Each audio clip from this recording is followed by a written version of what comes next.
Hello and welcome to Fit With Us episode 38. 38 episodes later, Gary, how are we doing? Absolutely fan fucking dabby dozy, mate. Still coming at you live, as you can see from the living room floor, but it's a work in progress. How are you? You're looking sharp, mate. Thank you, mate. Thank you. I'm good. Yeah, my work band's currently telling me to wake up, so that probably tells you where we are at the moment. So That turn up is the a vibrating. banging resting heart rate right there. No, mate, all good my side. What was I going to say? I know I've just touched on it with you, but tell the listeners how you're getting on with the first couple of weeks of moving into the new gaff. What's it like? Good, mate. It's just having our own space, having our own rules. It's such a liberating experience. Don't get me wrong, like what Rachel's mum and dad done for us, we'll never be able to repay them for, but you know what it's like living under someone else's roof. It's different rules. You need to kind of adapt the way that you do things day to day. So yeah, just being able to get up and just feel relaxed, if that makes sense. It's totally. I was just gonna say, do you know what? It's great when you start getting treated like an adult in the sense that, like, when you're living with somebody else, whether it be somebody else's parents or even your own parents, you start to feel like a child again because Yes. you're an adult outside of that. You get treated like a child because it's their house, their rules. I think when you get your own gaff, you very much you start to feel like an adult. But being an adult sometimes is shite, and they realise that you need to actually do adult things like responsibilities and chores and cleaning and stuff. But outside of Aye. that, it's good that way. 100%. But I was saying to Rachel the other day, like I was just lying in bed the other day, and I mean, don't get me wrong, like the house is still a mess. All the walls are still white. We've no decorated. We're still living out of boxes and bags. But I was lying in bed, and I was just thinking to myself, like, I am proud as fuck right now. Like I never thought in a million years I would own my own house. Like I grew up in a council estate, single parent. I thought, you just had to rent. I thought that's how it was. And then obviously as we got older as well, trying to buy a house was just seemed to be getting harder and harder and harder. Prices were going up, mortgage rates were going up. There was a lot more involved in getting a mortgage and stuff. So yeah, mate, I just never ever thought I would be sitting in this position that I'm in, but hard work pays off. So yeah, I said that to Rachel the other day. Like I'm just fucking proud of everything that we've achieved, and don't like I know the majority of listeners probably own their own houses and stuff like that, but it's just a wee moment um yeah, a moment of achievement in my life. Something like I say, something that I never ever thought I would ever say. I own a fucking house. Like this is mine and Rachel's. We own this shit, which is bonkers to me. Proud of you, mate. I think the progress you've made in your life over the last couple of years, full stop. I mean, the progress you've made in your life, full stop, mate. I wouldn't want to take away from the fact that you went out traveling, and when you went out traveling, the purpose of going out traveling was to go out and just enjoy yourself and travel. But I think Yeah. since coming back, the person that you were since the moment you got back to where we are now, mate, the progress you've seen in all aspects of your life, mate, it's been great to watch. So well done on that. Appreciate that. Thank you very much, you soppy bastard. But I know I'm loving it. I'm loving it. How's the wee fella? How's he getting on? He's a wee tank. Like he's just. Yes.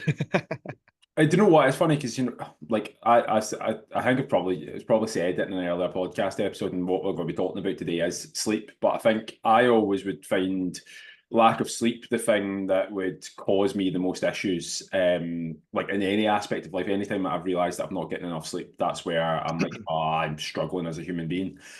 He's kind of got past the stage where like he's waking you up in the night. If anything, like he's still getting up fairly early. Some mornings this morning, I think he was up 5:30 and stirring around. But like most nights, he's sleeping through 7, 8 hours, which is decent compared to what he first started with. But to be fair, mate, there's a different type of stress because he's awake a lot during the day, and it's not like he's just like entertaining himself. You need to be there. It just Yeah. starts. It's like an alarm clock that you need to keep on pressing the snooze button for all day, and you just can't stop. So Jen and I are taking it in turns of just well, Jen's predominantly doing it because obviously I'm working a lot of the time, but like it's just taking it in turns of just entertaining him. It's good to see a wee bit of personality come through at this point. I'm not going to lie, he's not just like a well, to be fair, probably still a wee bit of vegetable. He's my child after all, but like I was going to say, it's not like he's just a wee sleep, eat, back to sleep, eat. He is actually eyes moving about, making sounds, like being responsive to things, which is quite class. Absolutely amazing. I'm fucking honestly, I can't wait to meet him. I cannot wait to meet him. Oh, by the way, we have some exciting news to tell everybody. Oh, go on. Oh, I'm getting super proud Oh, and excited. Go on. the intro music is finished. Happy days indeed. It is done, completed, fully edited. It's all ready to go. But you fuckers aren't hearing it until episode 40. 2 more weeks to go. Oh man, I'm so delighted, and thank you so much to Dave and Toby for all the hard work that they've put in. I am now worried that I've just said Toby's name wrong. I think it's Toby. Oh shit, I should have checked that before I said it. Oh no. Cheers Can we to talk for a wee second? yeah, cheers to Dave and Tobias. I'm going to call him Tobias just to The make sure bias. covering all bases is here. Oh 'Cause no.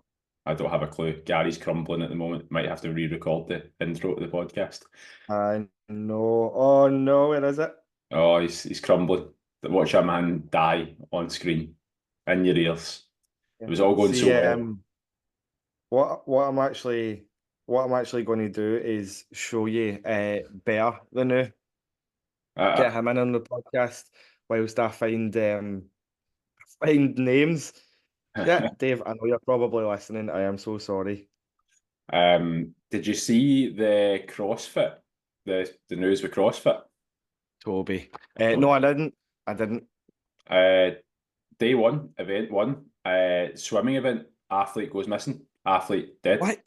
No Yeah, fucking way. yeah, yesterday, dead. First event. What happened? Don't know, just went missing in the sea. I think they found him now. His name's Laser or Lazar, something is that obviously foreign. But I don't know. It was a mate who sent it to me. I've not watched CrossFit in years, to be honest. But he just said, "Have you heard what happened in CrossFit day one?" And I was like, "No." And he went, "Oh, swimming event.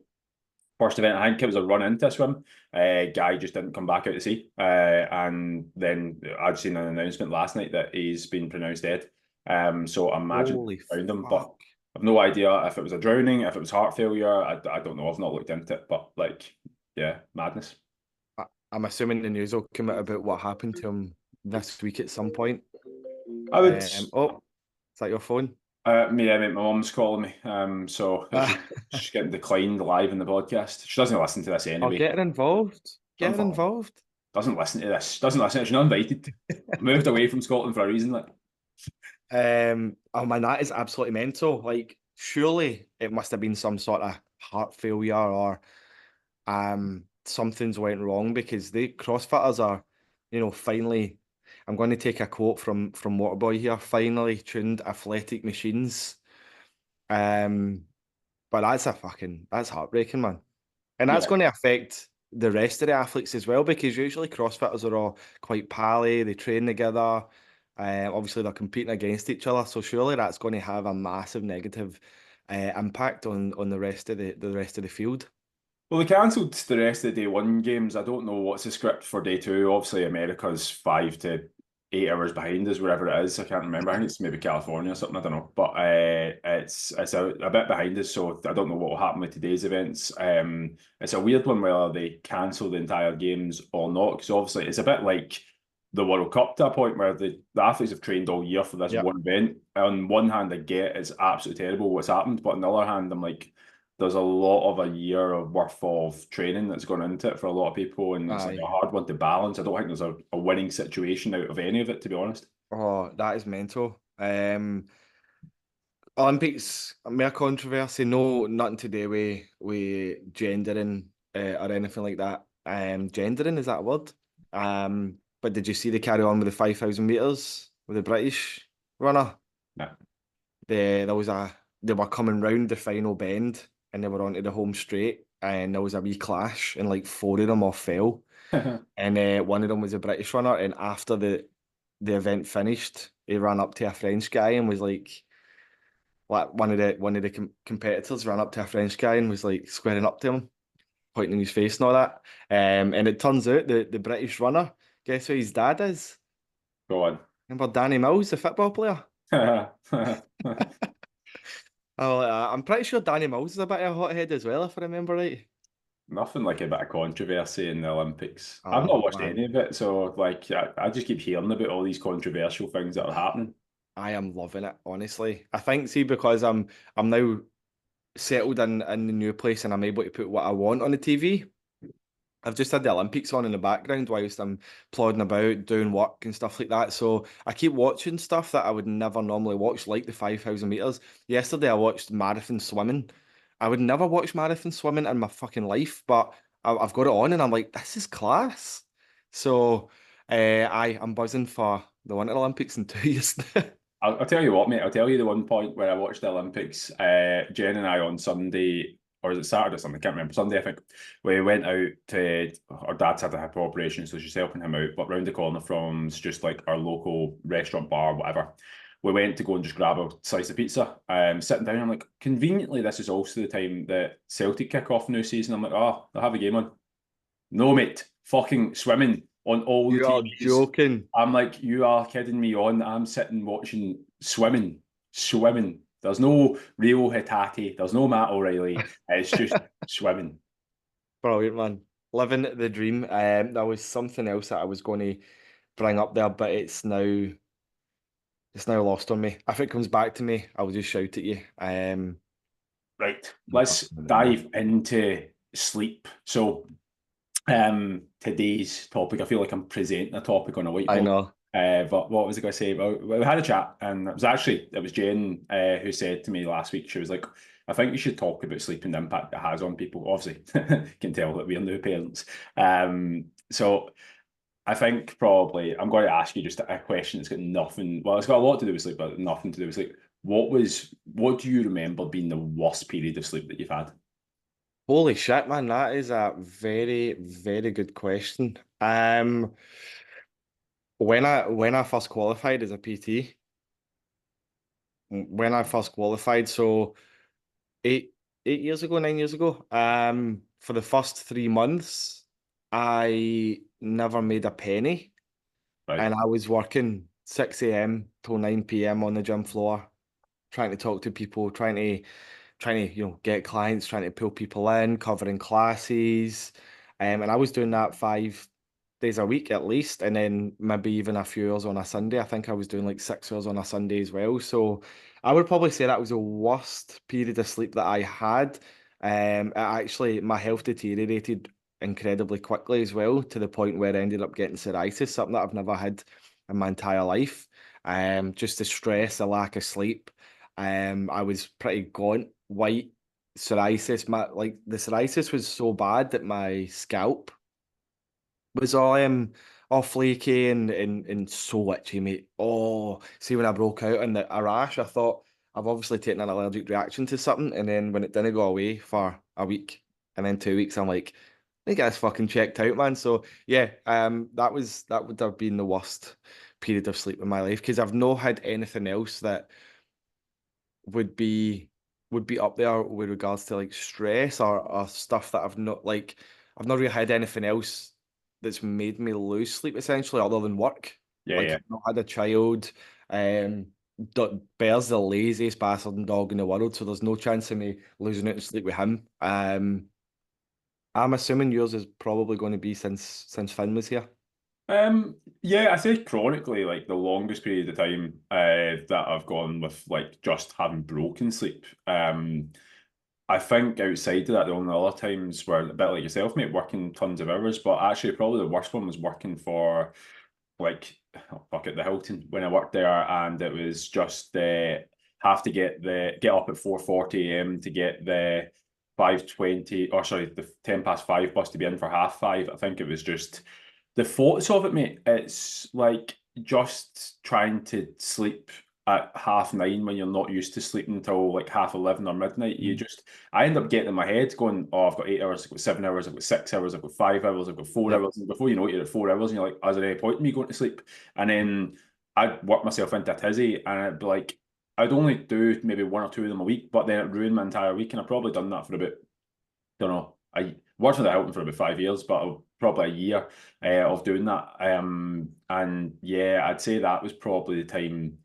Had no other stresses and responsibilities outside of going to the gym, man. But like it was still was fairly grim on that. But Yeah, I think probably actually touch on that. So I suppose the whole point in speaking about sleep is why it's important in the first place. So Yes. And the effects it can have on performance, everyday decision making. Because yeah, it can be. I think people downplay how important sleep is. Because everybody else is worried about what they can get done in a day or what they want to get done in a day, and they just completely patch sleeping. I hate the saying "sleep when you're dead." Oh my god, I fucking hate it. Um, in fact, just quickly before we move on as well, I would say a close, not even a close second, but second for the period of time that I had the worst sleep would be when I was night shift in Sainsbury's. I was night shift for about a year, and see, mm, just trying to adapt to that night shift stage. Like my body never ever adapted. Um, and I that was difficult as well. See, trying to sleep when it's light outside and the kids are at the back playing and dogs are barking and cars are driving around. Like that really fucked me up as well. And again, that that carried over into me making poor decisions in and around food, in and around exercise and stuff like that as well. I was just extremely fatigued. I think, yeah, to just actually go on that, I'm going to, I done a wee bit of research for this. So Mm, I'm going to go into some of the studies that I've looked at. So okay. one of the ones was that I've looked at is, I've known this one for a while, is the performance versus decision making. And it actually turns out for most studies, performance isn't massively impacted. It's more decision making. So particularly skill based exercise sports, that's where you'll notice reaction time and everything else slows Mhm. down a lot. But like even listening to, I think it was Jeff Bezos that said, he's like, my job is to make decisions. And he's like, so with that, my job is to have to sleep because the difference in my decision making when I'm sleeping. And again, that's at the top tier of things. But if you're looking at the studies, I think there was one done on, it was snipers in the army. It was sleep deprivation to see like how the performance was, and actually they found out they were probably still just as accurate. They were just making the wrong decisions. So the decision making was terrible, which means that they were accurate, just shooting the wrong people. And then I think there was another study done that was on, I want to say it was either teenagers or early adolescents, where it was about their grades in school versus sleep correlation. Um, and they found out like just a difference, and I think it was 11 minutes of sleep was the difference between somebody getting a B and a C. Like, as in, like your grades could go from a C to a B just in 11 minutes. 11 minutes to sleep. Um, so yeah, it's for me like what you just touched on in terms of like people saying, like you'll sleep when you're dead. I think we've all heard that hustle mentality, and I think it's dying Oh, out a little bit. Like I said, it comes in sleeps and it comes in cycles, I'd imagine. But I think we all kind of heard that, like sleep when you're dead. Oh, I can survive on 4 hours sleep, 5 hours sleep, whatever that is. And whilst you can, there's absolutely no positive correlation towards mhm. that. I think definitely for me, my energy is super low. My cravings are super high. My Mhm. want to be able to do anything is super low again. My general satisfaction and well-being is low in the sense that, like, let's say you've had a hard day's work and normally feel satisfied after it. When I'm sleep deprived, I'm like, that was fucking terrible. Yep. I didn't get anything that I wanted done. I feel terrible. Even if I did, I'll still be like, I feel terrible. Aye. Like, how do I make a stop? Even willpower as well. Like willpower is shot to shit. And I'm pretty much the exact same as you as well. And trying to run on fumes and caffeine, it can only see if it's every so often. Aye, just fucking get on with it, get through it. You might have had a rough night with Finn. I might have had a rough night with the dog. That just means that the next day it might be a wee bit rough. But it's if you start to let that bleed into 2 days, 3 days, and then before you know it, it's just a regular thing where you're no sleeping well. Yeah, you could have a higher risk of developing things like sleep apnea, insomnia, and stuff like that. And trying to come back for that as well is not easy. I think you need medication for sleep apnea. Am I right? Um, so yeah, not getting enough adequate sleep can lead to a whole issue, a whole world of different issues. And it's something that I believe is mega important. And I think it is like people are now starting to realize a wee bit more that sleep is important because there's so many studies done about it. I think the study that I was reading into as well, it was about injuries. The study showed that adolescents who get 8 or more hours of sleep per night, they actually had a 6 to 8% less injury rate than those who get less than 8 hours, which is fucking huge, by the way. Like 68% is a massive number. Now I don't know the number of people that they've done the study on. I didn't read into it too deep, but that is a fucking huge amount.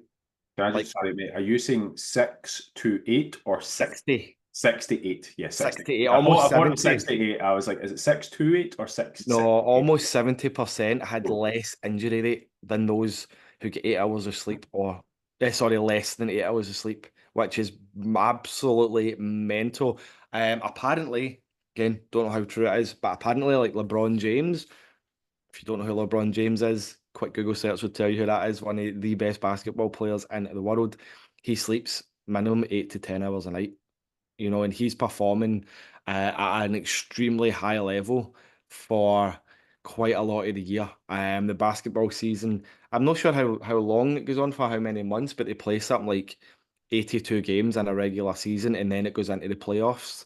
And then he's also at the Olympics as well, so he's playing there. So he's a high performing athlete. Now I know we're no high performing athletes. I know, a single mum of two for Castlemilk isn't going to be a high, or she could be, but she's not going to compare herself to a high performing athlete like LeBron James. But that still doesn't mean to say you don't need 8 hours of sleep per night for you to just make better decisions, have less risk of injury, and just have better, health parameters overall as well.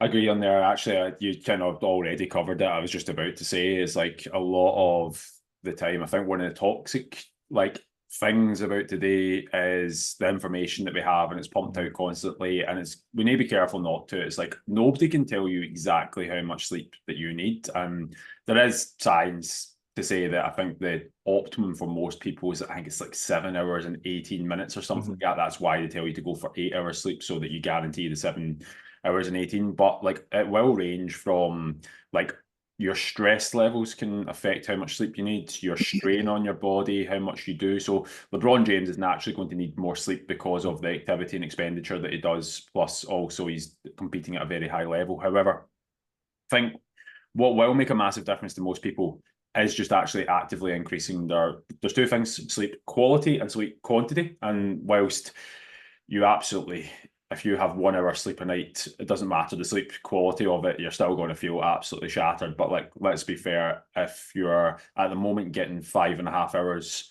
and we're telling you to get 7 to 9 hours, you're probably going, yeah, fuck off, mate. Like Mhm. I've not got time for that. And I think what is clear in the data and the studies is actually just getting small increments. So trying to get 15 to 30 minutes more per week, per night, whatever. So if you're at 5.5 hours, aim for 5 hours 45 or 6 hours for a week. And the difference in your performance, the difference in your decision making, the difference in your overall well-being, you'll turn up as a different person by doing that.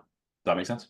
Aye, 100%. I tend to find like through people that I've worked with over the years and myself as well, like the reason back in the day, especially when I was a teenager, early 20s, like the reason I didn't get enough sleep, and I had fucking plenty of time to get enough sleep, right? But the reason I didn't is because I was so busy through the day that I was using my nighttime to do all the things that I wanted to do. So I was maybe scrolling on my phone, I was playing games to stupid o'clock, I was watching films, I was watching Netflix. And I feel like that's what a lot of the people in this day and age are trying to do as well. Like I say, speaking through experience and speaking through people that I'm dealing with at the current minute as well. Like 11 o'clock, people are just, and I had one guy saying to me as well, he's like, nighttime is my time to do what I want to do, but then I find it affects me the following day because I'm absolutely fucking shattered because I've stayed up to 2 o'clock in the morning playing a game that I've been dying to play all day. I've been thinking about it all day, so I use my nighttime to do that. So I think some people do have time, they just choose to use their time for other things. Yep. But then on the flip side of that, see if see if you focused a wee bit more on sleep, you might actually find that your productivity goes up. You're well rested, your productivity goes up, which means that everything that you need to get done in a day, you can then start getting done quicker, which means you're going to have more time in the evenings to do what you want to do. But to get to that stage, you might need to make a couple of sacrifices in the meantime, just till you start regulating your body in a better routine, get your head sorted, get you feeling more energetic, get you feeling more up for it. Sacrifices will need to be made, because there's no point in doing the same thing day on day on day and expecting different results, because it's not going to happen. If it was going to happen, it would have happened already. Cool. I'm going to ask you a question then, because Right. I think we will go into how to get the best night's sleep, but Mhm. how to optimize sleep to get all of what we said there. In your opinion, if you were to look at trying to get the worst night's sleep possible, what would you Mhm. do? What would you do? The worst night's sleep possible. Yeah, what type of behaviours and things would you do if you wanted to ensure that you had a terrible night's sleep? To have a child. I can back you on that, yeah. I can let you No. know. Okay. This is, again, to be crystal clear, this is my opinion, right? Yeah, Eat a shite dinner. I don't mean a shite dinner. I mean less nutritious dinner. So a takeaway. yep, Drink alcohol. yep, Huff a vape in yep. bed. Drink caffeine in the evening, and keep some sort of screen in your face until you're ready to go to bed. So it could be Netflix on the TV, it could be playing your PlayStation, it could be scrolling on your phone for hours. Um, and I think that would add up to a really shitty sleep. Yeah, 100%. What about you? What would you I, say? no, to be fair, mate, you covered all of it. Like, I would say alcohol consumption before bed, and again, the studies are fairly clear on that. I think if you have, so deep sleep and REM sleep are what really is responsible for your memory and the replenishing of like cells in your body. You're like, again, giving you actually like a Mhm. rejuvenation. Um, I heard someone, I can't even credit, I can't remember who it was that said it. It's like when you go into those deeper stages of sleep, it's almost like if you played a video game, that's a save function Mhm. where your body like stores memories, stores skills. Like realistically, that's where it's important. And I think that's also correlated to when you have a terrible night's sleep or again, consume alcohol. That's why there's like white spots in memories and it gets all a Mhm. bit hazy and fuzzy because you've not slept well enough to be able to have that save function. But when you consume if there's just one unit of alcohol in your system, now bear in mind, a pint has 2 units and it takes an hour to digest. So let's say you have a pint of beer at 10 o'clock at night and you're going to bed at 11, 1 unit will have digested. You'll still have 1 unit in your system, just that 1 unit. As much as you might fall asleep faster, the quality of your sleep, I think, degrades by 33%. You Wow. put that up to 3 units, and I think it goes down to 72% of it, like degrade. And then I think if it goes up above 5 units, essentially your sleep's about 18% of the quality. Now, you're missing out on quick maths on here. I think that's 82% of the sleep quality that you normally get, which is why when you're hungover or the following day, your decision making is shot to shit. Your cravings are very high. It's almost like you have gone through extreme and quick sleep deprivation, even Mhm. though you have slept. But alcohol consumption, 100%. Caffeine, again, puts you in fight or flight mode. I was guilty until about my mid 20s of Yep. consuming cans of Monster, just in general. That's probably I probably weekly have as many cans of Monsters I used to have in a day Yeah. back when in my mid 20s. But I think took me till about 25 years old before I stopped drinking them after 2 o'clock, 3 o'clock. Yeah. And I used to consume it 8, 9 o'clock at night and sometimes wondered why my sleep would sometimes be sporadic and I would justify it by going, no, sure, I can sleep. But the sleep quality you get is terrible because your body is just, again, constant cortisol stress. You can't actually go into that deeper form of sleep. Fried food, most people would get some form of acid reflux. Mhm. I heard something on this. I might have been the Diary CEO's podcast, plugging another podcast in the top five, the rivals. That I think if you have tomato-based foods, now I've not looked into this myself, but apparently Right. tomato-based foods, that kills your sleep as well. Apparently that causes even more acid reflux. So if you're having fried foods that involve any form of tomatoes, apparently that's something to stay away from. Now, again, I'm not entirely sure on Oh, that. that's interesting. You know, the thing is with Diary of a CEO, a lot of the stuff on there you need to take with a pinch of salt because you get charlatans for, every walk of life on there, and never argues against them. Essentially, just gives them a platform to spout their absolute dog meat all over. So yeah, that's something that would be interesting to look into for sure. You ever seen his obsession with Huel, the food Huel, or the drinks But Huel? he's a shareholder in it.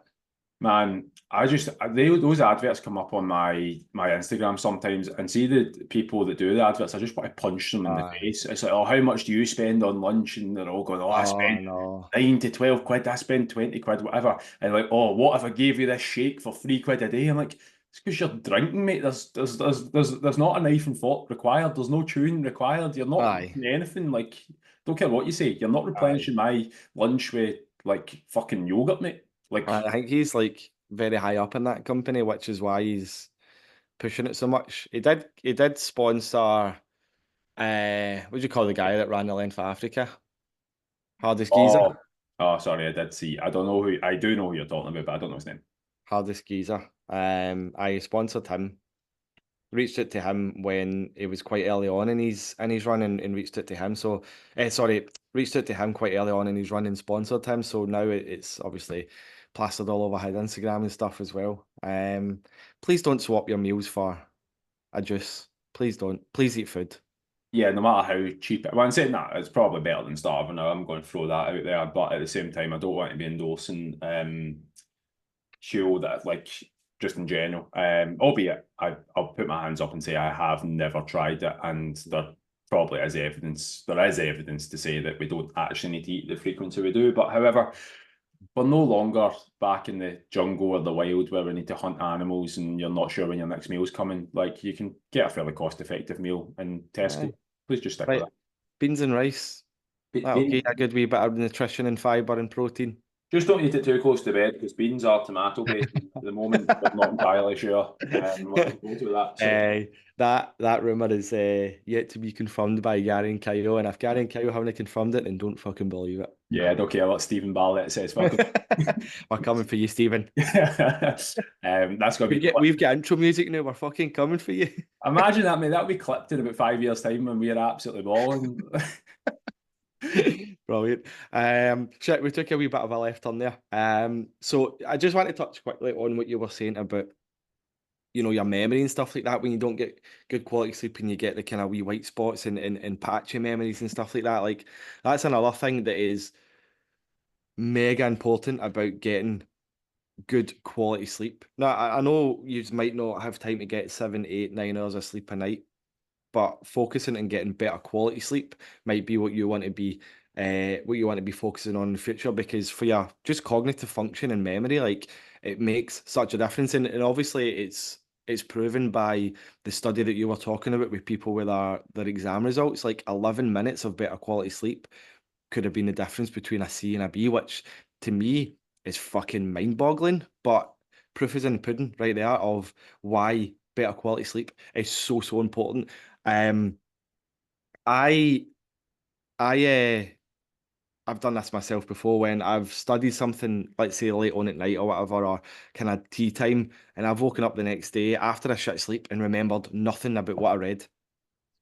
And I've had to go back and reread it just because my sleep has been shocking. I was actually saying that to so I'm coaching Deek now at the moment, and he's just had a new baby as well, Neve. Deek's one of my best mates, just for MD listening. But I've been coaching for the last couple of months. He's already got a fairly young child under the age of 3 years old, but he's now got another one. So recently born, I think it was like 3 weeks, 4 weeks at the time of recording. But he was saying about the sleep thing is like you get used to it, but he's like you forget until you're back in it. And it's like when you have broken sleep, it's like gym session stuff. He's like, I'm still turning up, but the first two exercises are okay. And then after that, I feel like I've been here for hours, but I've actually only been here, let's say 15, 20 minutes. And the energy that I felt is almost like I've done a marathon. and I've not, and that's ultimately is just everything can start to feel like it's on hard mode when Mhm. you are having that lack of sleep. And I think with that, like I'm trying to think back, even when Finn was born, the first 2 months, I'm like, it all was a bit of a blur. The first night Aye. I was up all night, I was eating fucking poverty cheese sandwiches in the hospital. And then it was literally like 3 hours of sleep, no sleep, 3 hours of sleep. And it just becomes this first month or two. I'm like, how did I even get through that? I can't even remember what it was like. Aye. Actually, it's very blurry as to what that was like. It's only kind of now where I'm like, oh, actually, yeah, I'm feeling pretty all right again. Like, Thank God. And it's to be expected, it being a blur because of the lack of sleep, because your body just in bits, essentially, your body and your mind in bits. There was something else that I was going to touch on there. Oh, I was just talking about Deke. Yeah, a lack of sleep like can cause a decrease in strength and fatigue to set in earlier as well. So after those first two exercises, like I know how he feels. Like when I was cutting for the photo shoot, I was just constantly tired. Do you know I wasn't sleeping very well then as well, and that's interesting for some of the listeners too. Some especially um, people that are dieting, like lack of food and stuff as well can really affect your sleep. yep. And yeah, that carried over massively into my performance in the gym. Like my strength went. You've seen how much my strength dipped.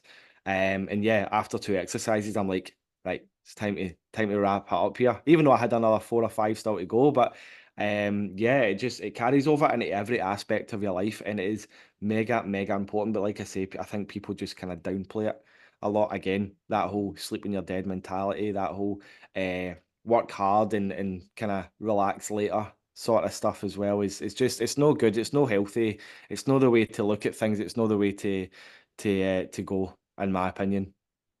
I don't disagree. I'd say that actually you listen to most people. I do a bit of reading me, but like when you listen to like the people I aspire to anyway, I listen to or like I do listen to books. I don't read books. I just fucking counteract what I'm just said there. But when I listen to their stories or you listen to the people that I aspire to, almost all of them to the T talk about the prioritization of if it's not sleep, it's talking about how to decompress and how to relax. Mhm. So there needs to be large elements in that. I think if you want to be successful, anything again, I think the people who do have the sleep when you're dead mentality and do end up with success, it's more so the exception, not the norm, than anything else. And I think that you are severely limiting your potential by like I'll give you an example of someone I do aspire to who did talk about having really terrible sleep, or like what I would deem terrible sleep. He said it wasn't.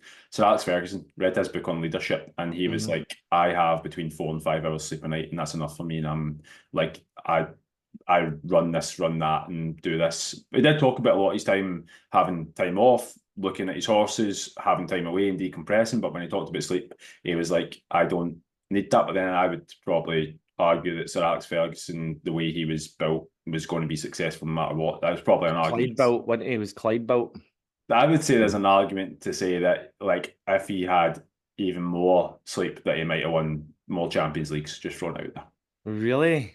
I'd say that his decision making, he wouldn't have got rid of Carlos Tevez and would have won the Champions League final. I say we as if I'm a Man United fan. I've not watched the English Premier League in about 3 years, but they'd have won the Champions League against Barca in 2009. But anyway, that's neither here nor there. I think we looked at what was terrible sleep, as in like how you would make sure that you had a terrible sleep. So there's a few things that you can do to Yes. outside of just actually stretching sleep quantity, which I think everybody is capable of doing. Everybody has a spare 15 minutes that we can look at. Just will make a massive difference to your general like ability to enjoy life and make decisions. Just try to stretch. Try it this week, Sunday when you're listening to this, because you're obviously up to date and listen to this the moment it comes out. So as of Monday, new week, start on Monday, 15 minutes extra each night. 15 to 30, but minimum 15.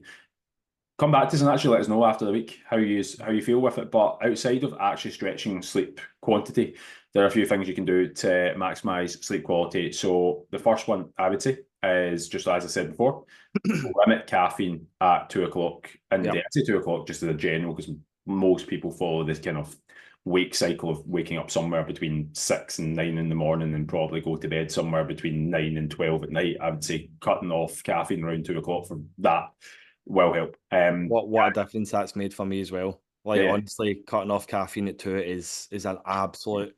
I fucking hate saying this, but it's an absolute game changer. And do you know what? I'm less after you get through the initial week of being like so used to it, like that afternoon slump of getting to 5 o'clock and going, oh, I might have another wee coffee or Yeah, whatever. yep. After you get past that, actually, I don't crave it anywhere near as much. And that's not to say that I do get the occasional day where I'm like, oh, I could really do with a bit of a bump of caffeine or whatever. And actually, if anything, that's the times you shouldn't. But I'm like, 4 o'clock comes, I'm like, oh, do you know what? I'm not going to take anything. And yeah, actually, you know what? You're fine. Like you're absolutely fine because your sleep quality and the next day you feel a lot better for it as well. Whereas when I used to take more caffeine at 4 or 5 o'clock, much as I felt better short term that day, I'd get to the next day and I'm like, I'm even double as tired. I'm now craving even more caffeine in the morning. I'm craving even more. And that's where you start rattling in, Yeah. as Kyle back in 2008 did, rattling in like 7 cans of Monster a day. Emerge. Mate, I couldn't afford those habits these days. In saying that, you probably know this, but my favourite can of Monster was Orange Monster, and realistically, since they've got rid of the Orange Monster, I've barely drank a can of it. There was a place in Ireland that put up yesterday that they've got the Orange Monster back in for the first time in 2 years. 106 quid's worth of it I've ordered. It's arriving tomorrow. You are fucking joking me. Nah, mate, I'm going to do it. Oh my god! I'm going to do it all on the same day, and I'm going to do You'll it. you'll Before let next week's fucking podcast. you'll let Teenage Boys when Prime came out. Oh, mate, do you know what? I'm not 650. I can, mate. 650. Oh, do you know what I found yesterday? I found pint-sized cans yesterday. Pint-sized cans. Pint-sized can of Monster. 568 mils. Yeah. Like 533. No far off it. Oh, it's decent, mate. 553, sorry, 553. I don't know if you remember it. They did for a while bring out a 700 milliliter version of the original. Now the issue with that is it was original because it was full sugar. So you're not only getting a bigger dunt of Monster, you're getting a bigger dunt of sugar. So this was before sugar tax came in and ruined everything. Like bring back the original Irn-Bru. That's what I say. 100%. Not even an Irn-Bru fan. So suddenly hear all the Scottish people fucking rinsing me. Oh, But I'm getting tore into that Monster after this because yeah, I need the caffeine this morning. Fuck, what were you just talking about there before we so got things to make your sleep quality better. We touched on caffeine. Is there anything else that you would add to that? As in, like, Yes. caffeine? This is going to be difficult for shift workers. But establishing yourself a routine that you can stick to. Bed at the same time, wake up at the same time. That's going to allow your what's called your circadian rhythm to regulate. And for anybody that doesn't know what your circadian rhythm is, it's basically your natural internal process that regulates your kind of sleep-wake cycle. And this repeats roughly over every kind of 24-hour period. So if you can start to regulate that, it's going to be hard at first. Like you might set your bedtime for 9 o'clock at night, and you might find yourself still pie-eyed at 9:45 because you can't sleep. But stick with it. If you can set yourself up a regular routine, you're going to start to get into that routine. Your body's going to start feeling a lot better. You actually start waking up without an alarm clock. If you really dial it. And again, difficult one to manage for shift workers, but the best way to kind of it's a difficult one. Yeah, I don't really want to touch on shift workers. We can talk about shift workers in another podcast. Actually, that would be a good episode. But yeah, so regulating your circadian rhythm and regulating your sleep-wake cycle, if you want to remember it that way. I would just add something to that, and that'll help both shift workers and anyone else. I think when it comes to sleep environment, you always want to try and, again, can't remember who I'm crediting this to, but I think one of the sleep specialists I listened to said that you want to essentially have your sleeping environment like a cave where it is cold, dark, and comfortable. So the lowest hanging fruit that you can get, eye mask, earplugs, I've never tried one, but like a white noise like machine, Mhm. or I'm sure you can get it for your phone. But I I use use noises. yeah, I use binaural beats. I don't know if you've ever used them before. I Um, use binaural beats to work, but to sleep, it's either white noise or rain. yeah, so you can get playlists on YouTube. Like I tried this a few years ago, where you type in binaural beats sleep, because you get binaural beats for work, which I think work on your alta and delta Yep. brainwaves, and then you get other ones for sleep, which don't work on your alta. That is opposite. Try not to get them mixed up, because there's a fine balance. You don't want to be fucking tuned. Um, there's actually a point. I used to have a sleep supplement, which I'll talk about in a minute, and a pre-workout. They were both from the same company, but they had Oh, almost exactly the same, exactly the same top, same size, same colors, same whatever. mhm. Had them stupidly, had them both on the kind of same shelf. There was an evening at one point where I went to go and take my sleep stuff, thinking, do you know what, I'm going to get to a deeper level of sleep. Half an hour into it, I'm feeling my heart's racing. And I'm like, what is going on here? I've realised I've taken a pre-workout. So Oh, mate. that was honestly the worst, mate. 3 in the morning, I was still fucking wired, mate. I was genuinely thinking, Oh, where's a barbell? I need to do something like but then the argument is like, I don't know if I'd rather take the pre-workout before bed or take the sleepy stuff first thing in the morning. I don't know which would have been worse, but either way, aye. I sacked off that company just because of the branding's the same on both tubs. Anyway, That's amazing. yeah, no, go back to it. I think iMask earplugs, binaural beats. There's a good app called Endel. I don't know if you've heard of it, mate, but it's essentially it is a kind of binaural beats that you can use for either relaxation, or you can use for like work. You can set it to different things. You can personalize it. You can put timers on it. You get a free month with it. I definitely recommend that. Not sponsored, but I recommend giving that a wee crack. But YouTube playlists, I just Oh, fire it's eight of fantastic. on the list. YouTube's amazing for it. Pretty sure you could probably get it on Spotify as well. Spotify is what I use for sounds, but again, I'm just using like rain sounds and thunderstorm sounds. I do use the binaural beats for focusing. It really helps me focus and be a wee bit more productive and creative. So yeah, give both of them a try and see whatever works best for you. I don't think a lot gets said enough about exposing yourself to natural light as well. Yep. If you can get yourself up in the morning, get out for a walk first thing, that's actually going to help your body start to produce melatonin naturally. So yeah, not enough gets said about getting yourself out for a walk and how much it really, really does help your sleep. So yeah, make that a staple in your routine as well every morning. Doesn't need to be up out of bed and straight out. Get up, have your coffee, go for a walk, take your coffee with you. Doesn't matter if it's raining or not, just get yourself out, get some natural light in, get some fresh air, and really start to help your body regulate its kind of melatonin. Um, what's the word I'm looking for here?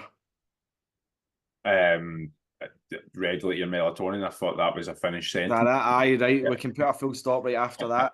Um, Also one I, more thing is sorry, on you go, on you I was go. just going to say, at winter time, that's especially important when daylight hours are super low as well. Yeah. I think morning times for a lot of people, it's still very dark, which is fucking miserable when they get home. It's dark. It's miserable. If you're listening to this and you're kind of UK or this side of Europe, you're probably going to experience that's happening quite a bit of the time. But lunchtime, try and get as like 15 minutes of sleep. Sorry, 15 minutes of sleep at lunchtime. Good going. 15 minutes of just daylight exposure at lunchtime just can help regulate again your melatonin levels, which does get you into a natural sleep cycle in the evening time. Aye.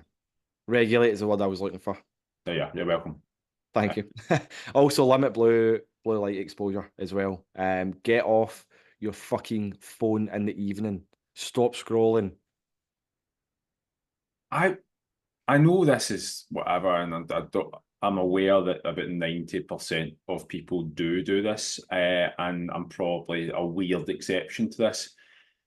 I have no interest in Reels, TikToks, anything like that. Like, I have Jen and other people who send me fucking endless Reels and TikToks, and I could not give a fuck. Like, there are some of them that are, like, again, mildly funny, but I'm just like, I've no interest at all. I must be the most miserable person in the world, but I'm honestly have no interest. But see, people that tell me that they spend hours, and I can see how it's easy it can happen. You just spend hours because it's like your brain's just checked out and you're just fucking watching stupid people dancing. Literally tongue hanging out, just scrolling.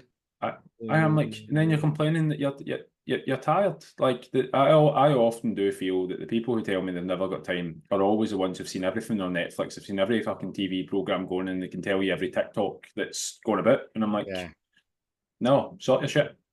yes, there is definitely time to be taken back. But again, that's just the kind of that's the way the world's going just now, isn't it? Everything's digital, everything's online, where people are now making reels that are designed for our brains to be like, whoa, what was that? It's called the hook. Yeah, no. I'm actually dead against this. I almost fell foul to this. I'm not gonna lie. I fell foul to making content like this last year, Yes. where I think I spoke to you about it, but I was like, I was putting text on the screen and it's like the read the caption stuff, or see the ones that currently right now are like a second long. It just has Oh, mate, that wee that's pop noise. annoying, man. I refuse. I don't care what your thing is. I don't care who you are. I'm scrolling by you because I'm not giving you the time. And I just feel it's such low hanging fruit and manipulating systems. And it's going to come full circle. I'm like, I don't care if I had 400 times the views on a video if I've only done this wee pop noise and said read the caption. I'd rather put something of quality. And one of the things that like constantly getting thrown at me at the moment is like, oh, don't speak on Instagram because it ruins your engagement. People don't sit and watch that, and that's telling the algorithm that like people aren't going to want to watch your stuff, which means it limits you. Like I've got what 2,700 followers or whatever it is at the moment. I'd say probably about somewhere between 300 and 700 see my story, which means that the majority of them are not. Yep. I've made my peace where I would rather the 300 to 700 people that see my story, there's something that I would deem quality and giving a wee bit of like information or entertainment, Exactly. hopefully a bit of both. I find it funny anyway. That is there rather than just manipulating it so that 2,000 people see my stuff, but it's a lot of shit. Like that's 100%. And do you know what? See if the algorithm says that people don't want to watch you talking, but the people that do watch you talking are the people that you want watching you talking. That's the people you're trying to help. That's the people that you want to help. No idiots that just want to see a 1 second reel and think it's fucking class and they know the answer to all their problems. do you know what another thing, mate? And just on that, it's like We've opened up a can of worms here. no, we're getting sidetracked, but I got a warning the other day from Instagram because I put up it was Becca's picture. It's the one where she's doing her photo shoot and I think she's just standing on her sides. Like she's wearing, I don't know if it's a bikini. She's wearing underwear anyway. But anyway, just you see the side of her glutes. And it's like Instagram's like, oh, if you put up this post, it's going to limit your reach to whatever. I'm like, the amount of people's Instagrams that I see that are like boobs hanging out, clunge kicking about. Like I've seen all sorts, and what I'm getting a warning because she's done a photo shoot and got like, it's no worse than what you see in the front cover of Women's Health. Like I'm just like, I don't know, I don't understand what they do. Aye. I think the algorithm's done by AI now, which means it's not actually a human being, it's just fucking made up and it follows its own rules, which is the way that things are going. You can't really complain against it, but yeah, bit mad. Aye, I completely agree. Is there anything else that you want to mention that might help people's sleep? I think supplementation as well. Sorry, No, you go on, fire on. I was going to say supplementation as well is something that you don't want to pass by if you do need that wee bit of extra kind of helping hand. I know the supplement that you take or you used to take, but I can't remember the name of it. But what I'm taking is magnesium glycinate, and it's done wonders. Like, don't get me wrong, it's not helped me get more sleep, but what it has done is improved the quality of Yep. the sleep. So I might be getting 6.5, 7 hours a night, but now I'm waking up in the morning and I'm feeling well rested. Whereas before it was broken. I was up during the night. I was getting up in the morning. I was fucking dragging my feet. I was tired. My eyeballs were hanging up my head. So the magnesium, 2 capsules a day, it's made a massive, massive difference. I think it's 120 milligrams or something like that. I could be wrong, but what's the one that you use as well?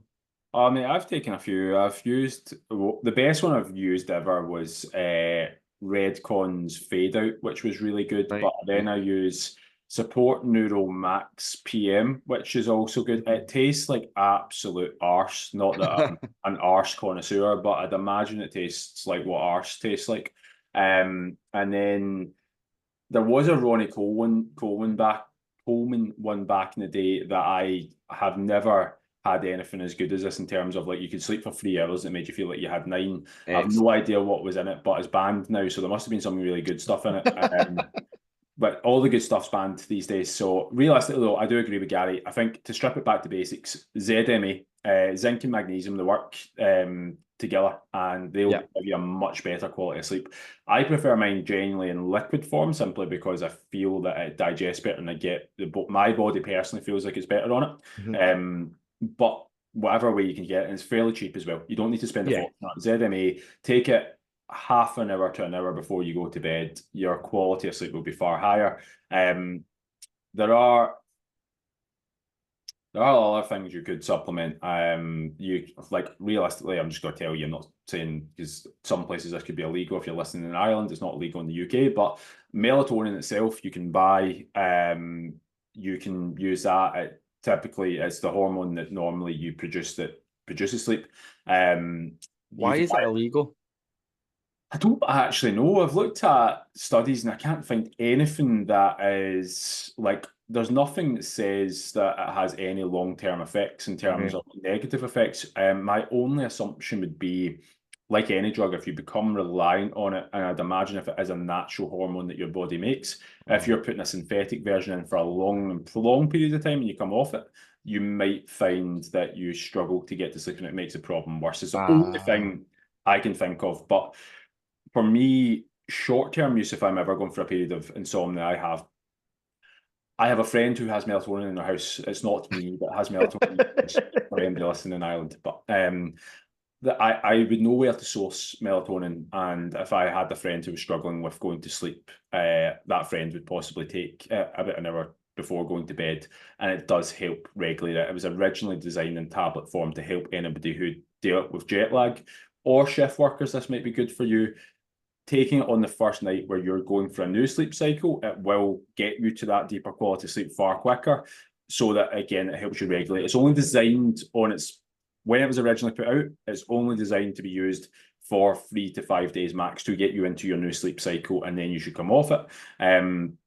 I do know people that take it year round. The milligrams that would typically be used in the UK or Ireland would probably be 1 to 10, whereas in America you can get up to 50 milligrams, which is in my Aye. head fucking insane. You But can buy it, and like when we were in Canada, you can just buy it off the shelf in Walmart. yeah, like most places you can. It's weird. I do find it strange that it is illegal, but like it is what it is. So that would be one of the things I would use. Sorry, my friend would use at very times. I've probably used it once in the last year, if I'm being honest. But like, if I was going for a period of insomnia, or my friend was, keep going out. It's my friend, not me. Then yeah, that's typically what we'd look at. But outside of that, the only other thing that I can think of off the top of my head at the moment is eating too late at night. Yeah. So, whilst there's absolutely nothing to do with eating after 6 makes you fat, because I don't want that to get mixed up on this. Calories are calories at the end of the day. When you consume calories, calories are just what they are, and there's nothing else to it. But eating close to bedtime will raise your heart rate because it does take digestion. When your heart rate is raised, it will affect your quality of sleep. Your body's then focused on digesting foods rather than actually like doing the replenishing process that it should be. Having like I do notice a difference, albeit I'll be the first to say if I do anything in terms of we talked about having a terrible night's sleep, like alcohol, caffeine, like even exercising too close to bedtime can be something like Aye. the only thing that I would typically do that probably isn't great is I do more, I would say more often than not, probably eat a little bit closer to bedtime than I should. And that's simply because of the way my day is. I work for myself and I still can't get that fucking right. So there's a good chance most other people can't either. So that's not to say that it wouldn't make a difference if I was to look at anything. If you were to give me a score chart and say, how could you improve your sleep? I'd be like, I need to stop eating past 8 o'clock at night. That would probably be my thing because I do quite frequently.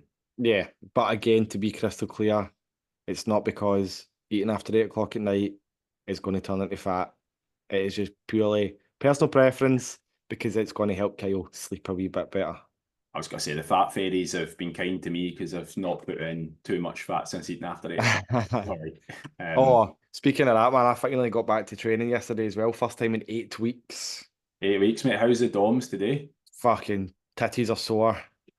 But yeah, the main reason I get back to training, well, two main reasons. One was stress levels, and the second one was because I am 5 kilos heavier than I was 2 months ago. Plus, um, But yeah, sorry, I just wanted to. to be fair, mate, you've got back to it. That's the thing. I think the expectations typically when things get really stressful at the moment is the fact that I might need to take a back burner. But Absolutely. again, just make sure that you're consistent with it, as you know. Aye. Oh, aye, as always, as always. Anything else that you want to touch on with sleep, or should we summarize everything up that we've spoke about? I can't think off the top of my head if there's anything else. I would probably say that whilst again another thing that I'm not overly great at, but also I would say that I monitor my sleep through I use again a Whoop band just to look at levels of sleep, and my sleep's pretty good for the most part. But another thing that has helped and can help if we're struggling, journaling. Done it from time to time. Not great at doing it consistently, but getting your thoughts out on paper or making a plan for the following day can certainly help those racing thoughts that go through your head because you're very clear as to what has been done the day of and what needs to be done priority wise. I would always, and to be fair, I still do it. I still do this if I'm struggling the next day and go, I have a shitload on. I'll be like, what are my top 3 things and what actions need to be done and what order they need to be done at? They're the things I write down. It takes me literally 5 minutes to do, and I'm like, right, cool. At least I'm clear. Get a night's sleep. This is what I'm doing tomorrow. I think that's another thing that no enough gets said about is journaling as well. Like the amount of people that I've worked with over just in the last year as well, who I've said to them about journaling, and it's completely transformed how they perceive their progress, how they treat themselves, how they speak to themselves, how much more of a clear mind they have as well, which can obviously in turn lead into better sleeps and feeling more rested and stuff as well is amazing. Like you say, it takes 5 minutes. Buy a wee diary, buy a pad, put it in your phone. No, don't put it in your phone if it's late on at night. Buy a diary, write it down because it can go into bed with a much clearer mind and even a plan of attack for what you have to do the following day.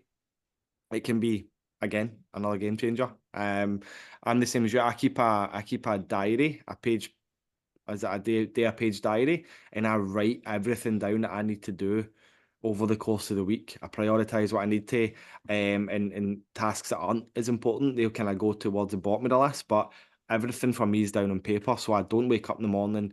I'm no flustered. I don't know what the fuck's going on. I am on it with organization, and it helps keep you a much clearer mind for sure. Yep, agreed. Sure. I'm going to try and get bears snoring. Right. You hear them? No. No. Oh yeah, no, I heard him there. You'll be able to hear them on the recording on your earphones. I love that how we're on a sleep podcast and Bale's getting a good night's sleep. Be more like I just gave him a fright there. That's it. I just become an English bulldog. I've just gave him a fright. Oh, That's it. Back to sleep. Tongues hanging out. Right, so let's summarize, mate, and then we can wrap this up because I think we're about an hour and 10 minutes now. So, the main tips that we want you guys to try, it's going to help improve your sleep and it's going to help improve your overall quality of life. Number one, no caffeine after 2. Yep. Number 2, sorry. No, fire on. No, you go, mate. Number 2, go for it. I was going to say limit alcohol consumption before bed. Limit alcohol consumption. Number 3, gradual adjustments as well. So we're setting you as a challenge this week. Try and get 15 minutes more sleep per night, and you want to try and continue that until you find the sweet spot. Number 4, try and have your last meal ideally 3 to 4 hours before you go to bed. Number 5, exposure to natural light. Get yourself outside nice and early in the morning. Regulate your natural melatonin. Number 6, Your sleeping environment, look at your earplugs, eye mask, blackout blinds, white noise, binaural beats. Excellent. Number 7, limit blue light exposure. At least an hour before you plan on going to sleep. Turn everything off, dim the lights. And when I say everything, I mean TV, I mean iPad, tablets, phones, laptops. Get all the blue light to fuck and start to wind down, which could then lead on to number 8, get a bedtime routine in place as well. Or a nighttime routine, not a bedtime routine. It sounds like a child. Well, if you want to sleep like a child, you need to be like a child. I think There you go. possibly look at journaling as well. Journaling. There you go. That's 9 absolutely top tier recommendations of how you can improve your sleep quality and what's going to happen off the back of improving your sleep quality. Kyle, summarize it. Well, you have 9 points, and that's 1 per hour of sleep that you're going to try and get, because we're going to go for the toxic 7 to 9 hour sleep, aren't we? So I think sometimes we often overlook so like what happens if you don't? So for me, it's not always what happens if you do. For me, it's like if I don't get a good night's sleep, my decision making won't be great. It will be, my emotions will be a lot higher, which means it's going to lead me to probably making poor decisions when it comes to food, which will ultimately make me feel more tired, which means that I'll probably look at trying to caffeinate myself more, which will lead me into another terrible night's sleep, which is then just this horrible cycle. So I often look at, if I don't get a good night's sleep, this is what happens. But then on the opposite end of it, it's hard to tell somebody how they're going to feel when they don't know what that feeling is. They often say you don't know what a good night's sleep is until you've actually had one. But the level of like satisfaction you will feel with life, like everything is just so much better. I would probably look at it as, right now, we're so used to looking at like 4K screens and stuff. If you went back 15 years and started getting the box TVs back out again that were standard definition, like you had to squint to watch the football, like, I don't know, depending on what team you support, might not be a bad thing.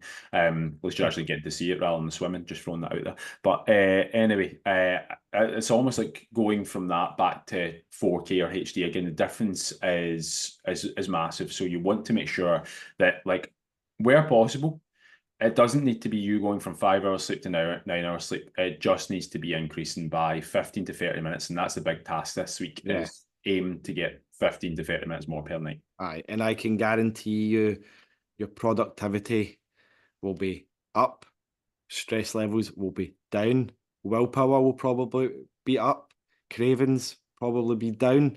But again, you're not going to know this until you fucking try it. So fucking try it. Right, mate. That was class. Should we wrap it up there? Is there anything else that you want to touch on? No, I'm just saying thanks again to Dave and Toby, or Tobias. Yes, cannot wait to get it out to you guys. You sent me a wee message. Is that something you want to talk about just now or after? I'll talk to you about it after. Okay, dokie. Right, everybody, thank you so much for listening. Remember, 2 weeks until the intro music. Okay, come on. Time you listen to this, actually, there's only going to be one more podcast without intro music. Yes, that's it. So, yes, 2 podcasts time, we're going to eventually have our intro music and possibly outro music as well. We'll have a wee play about it. But Kyle, I've got a semi. I'm not going to be able to stand up for a while.